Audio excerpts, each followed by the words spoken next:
शादी के 7 साल बीतने के बाद भी पति पत्नी में काफी झगड़े होते रहते थे।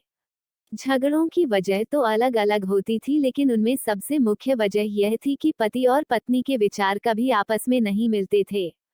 जहां पति स्वभाव से नेक, सेवाभावी और सबके प्रति संभाव रखने वाला था, वहीं पत्नी का स्वभाव स्वार्थी और भेदभाव करने वाला था। पति पत्नी के स्वभाव और उसके व्यवहार से तंग आ गया था। वो हमेशा कोशिश करता रहता है कि पत्नी का आचरण और स्वभाव में किसी तरह बदलाव आए। पत्नी अपने ससुराल साइड के रिश्तेदारों के साथ कभी सीधे मुंह बात ना करती। कई लोग उसके खराब व्यवहार के कारण नाराज हो जाते, लेकिन पत्नी उसकी भी परवाह नहीं करती। पति को इस बात से काफी डैक होता कि उसकी पत्नी उससे इतनी विपरीत क्यों है। परेशान हो चुके पति ने अब खुद ही परिस्थिति को सुधारने का मन बनाया और एक प्लान बनाया। अगले दिन पति ने पत्नी से कहा, सुनो कम्मो, मैं सोच रहा था कि मम्मी पापा, मम्मी, बहन, भाई और उनके बच्चों को घर पर इनवाइट कर लेता हूँ। काफी समय हो गया उनसे मिले हुए। इसी बहाने उसने मिल भी लेंगे और उनके साथ थोड़ा समय बिताने के लिए भी मिल जाएगा। तुम क्या कहती हो? पत्नी के चेहरे से साफ दिख रहा था कि इसे ये आइडिया पसंद नहीं आया, लेकिन उसने पति का मन रखने के लिए बेमन से हाँ कह दिया। पति खुश हो गया और पत्नी को अगले दिन अच्छा खाना बनाने के लिए बोलकर सभी को फोन करके बड़े प्यार से अपने घर आने के लिए न्योता देने लगा। जब पति फोन पर बिजी था तो पत्नी सोच रही थी, ये आदमी भी न अपने फालतू के कामों से बाज नहीं आएगा। क्या जरूरत है सबको घर पर बुलाने की? सब मेरे घर आएंगे और राजाओं की तरह ऑर्डर करेंगे और मैं दासी की तरह उनकी सेवा करूंगी। नहीं नहीं, मैं ऐसा नहीं होने दूंगी। अच्छा खाना तो क्या, मैं इन्हें सादा खाना भी नसीब नहीं होने दूंगी। देखती हूँ कितनी देर टिकते हैं ये लोग मेरे घर। अगले दिन सुबह पति काफी खुश था। जब सिर्फ 2 ही घंटे बचे थे सभी मेहमानों का आने के लिए, पति ने अपनी पत्नी से पूछा, अच्छा बताओ तो सही, आज सबको खाने में क्या स्पेशल खिलाने वाली हो? पत्नी मुंह बनाते हुए बोली, स्पेशल खाना क्यों? तुम्हारे माँ बाप, भाई बहन कोई मेहमान थोड़ी है, उनके लिए कोई स्पेशल खाना नहीं बनाया है मैंने। वह भी वही खाएंगे जो हम खाते हैं।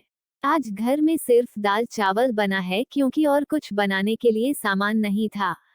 पत्नी के बात सुनकर पति गुस्सा हो गया और बोला, तुम कभी नहीं सुधरोगी।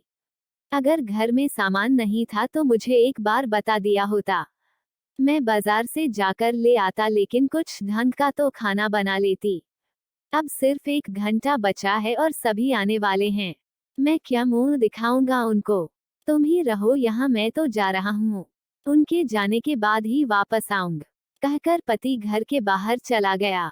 पत्नी को तब तक पति के बातों का कुछ फर्क नहीं पड़ा था, जब तक मेहमान घर पर नहीं आ गए। और जैसे ही सब मेहमान घर पर आए तो पत्नी के होश उड़ गए, क्योंकि भाई बहन, माँ बाप और बच्चे वो उसके पति के सैद वाले नहीं बल्कि खुद उसी के थे। यानी कि पति ने अपने माँ बाप को नहीं, अपने ससुराल वालों को खाने पर इनवाइट किया था। पत्नी अब काफी परेशान हो गई, क्योंकि अपने ससुराल वालों को परेशान करने के लिए न सिर्फ उसने सादा खाना बनाया था, बल्कि खाने में ज्यादा नमक और मिर्च भी डालकर रखा था। अपने माइक्रो वालों को सामने देखकर पत्नी हाथ मलने लगी। थोड़ा सोचने के बाद पत्नी ने अपने पति को फोन मिलाया और कहा, तुमने मुझे पहले क्यों नहीं बताया कि मेरे मम्मी पापा और भाई बहन आने वाले हैं? तुम पहले बता देते तो मैं अच्छा खाना उनके लिए बनाती। पति ने कहा, मैंने वही बताया जो मैं मानता हूँ। मैंने कभी तुम्हारे परिवार वालों को पराया नहीं समझा और तुमने कभी मेरे परिवार वालों को अपना नहीं माना। और मैं जानता हूँ कि तुमने यह सोचकर कि मेरे मम्मी पापा और भाई बहन आने वाले हैं, जानबूझकर घटिया खाना बनाया। अब तुमने जो किया है उसे तुम खुद ही भुगतो। मुझे पता है तुमने मुझे इसलिए फोन किया होगा ताकि बाहर से खाना मंगवा सको, लेकिन मैं ऐसा नहीं करूंगा ताकि तुम्हें तुम्हारे किए की सजा मिल सके। इतना कहकर पति ने फोन कट कर दिया। ना चाहते हुए भी पत्नी को अपने मायके वालों को वही खाना खिलाना पड़ा।